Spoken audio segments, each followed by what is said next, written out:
Bonjour tout le monde, aujourd'hui on va parler de la série Shérif fais-moi peur, ou de son vrai nom The Duke of Hazzard.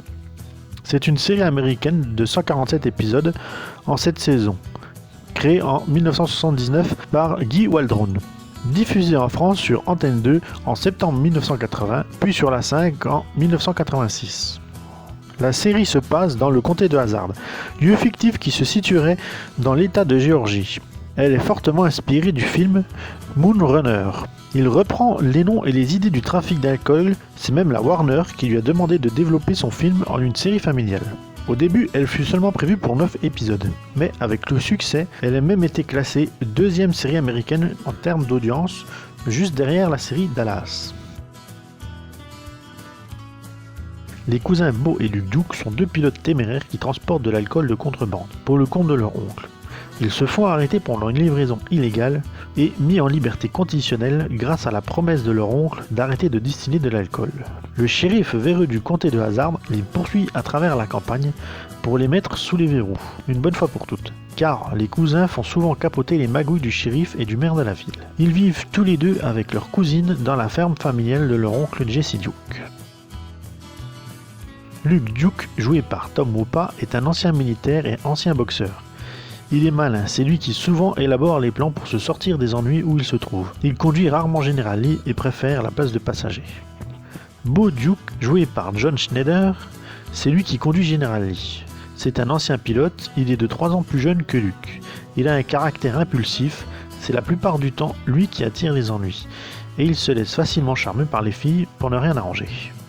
Jace Duke, joué par Denver Pyle, est le chef de famille, mais n'a pas d'enfant. Il héberge ses neveux et nièces qui ont perdu leurs parents dans un accident de voiture. Sa principale activité, c'est sa distillerie d'alcool. Il doit souvent défendre sa ferme et son terrain contre les promoteurs qui veulent la racheter. Daisy Duke, jouée par Catherine Batch, est une gentille fille, mais qui sait se défendre. Elle joue de ses charmes pour soutirer des infos aux hommes. Elle est serveuse au repère du sanglier, qui appartient à Boss Hogg. Elle aide ses cousins à se sortir des embrouilles où ils se mettent, et elle est secrètement amoureuse de Enos. Le shérif Roscoe P. Coltrane, joué par James Best, est le beau-frère de Boss Hogg. Il est très mauvais conducteur, il trempe dans les magouilles de Boss Hogg sans le vouloir. Il se fait manipuler facilement et fait ses patrouilles accompagné de son chien Flash. Boss Jefferson David Hogg, joué par Sorrel Booke, est le commissaire du comté de Hazzard. En VF, il est le maire de la ville. Il possède la plupart des boutiques et des terrains de la ville, grâce à sa fortune. Il trempe dans toutes les magouilles, verse des pots de vin et n'hésite pas à engager des criminels pour arriver à ses fins. Enos Stratt, joué par Sonny Schroyer, est l'adjoint du shérif. Et c'est aussi l'idiot du village. Il se retrouve bien malgré lui dans les plans foireux du shérif et de Boss Hogg, mais essaye de ne pas se laisser corrompre. Il est amoureux de Daisy Duke.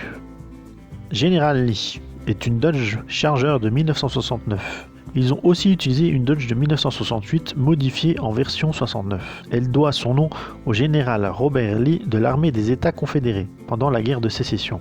Elle a des portes soudées comme pour les voitures de NASCAR. Le klaxon de la voiture reprend les 12 premières notes de la chanson confédérée Dixie et sur son toit est peint le drapeau confédéré sudiste.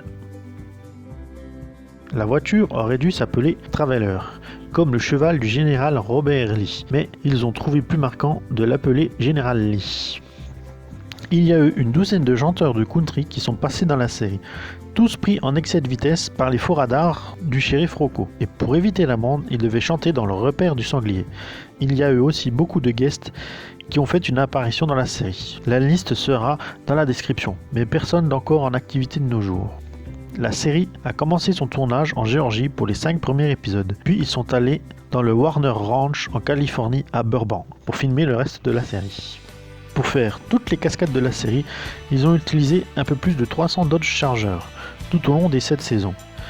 Je n'ai pas trouvé le nombre de voitures de police, mais le chiffre doit être à peine moins élevé. La série est basée sur une histoire vraie. Enfin, le film dont elle est adaptée, Moonrunner, était une adaptation d'une histoire vraie.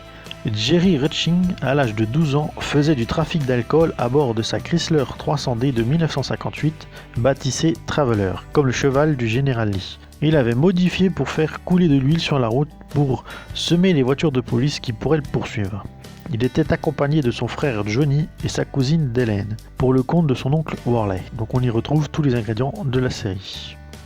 Le short en jean très court coupé à la main sont appelés des Daisy Duke en Amérique, à cause de ceux que porte Catherine Bash dans la série.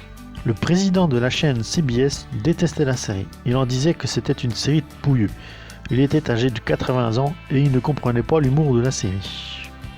La voiture recevait plus de lettres de fans que les acteurs, environ 35 000 sur les 60 000 lettres reçues par semaine. Dennis Quaid aurait dû jouer le rôle de Luke Duke, mais en condition, il voulait sa femme dans le rôle de Daisy Duke.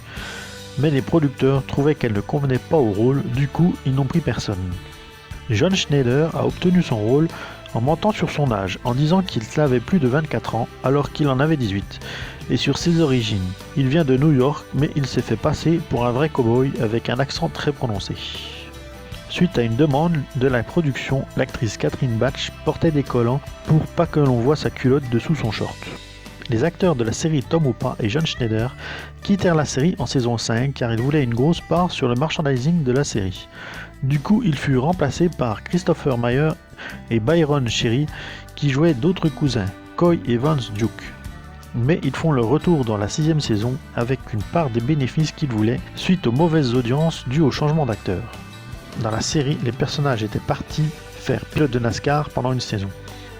James Best arrêta la série pendant la saison 1 sur 5 épisodes car il n'avait pas de vraie loge. Pour se changer, il estimait qu'à son âge, 55 ans, on pouvait lui offrir une vraie loge caravane. Ben Jones, qui jouait Cotter le mécanicien, a quitté la série brièvement parce qu'il voulait que son personnage ait une barbe. Il y a une parodie de la série dans K2000, à l'épisode 14 de la saison 1. Deux cousins alcooliques conduisent une Dodge Orange de 69 qui marche à l'alcool.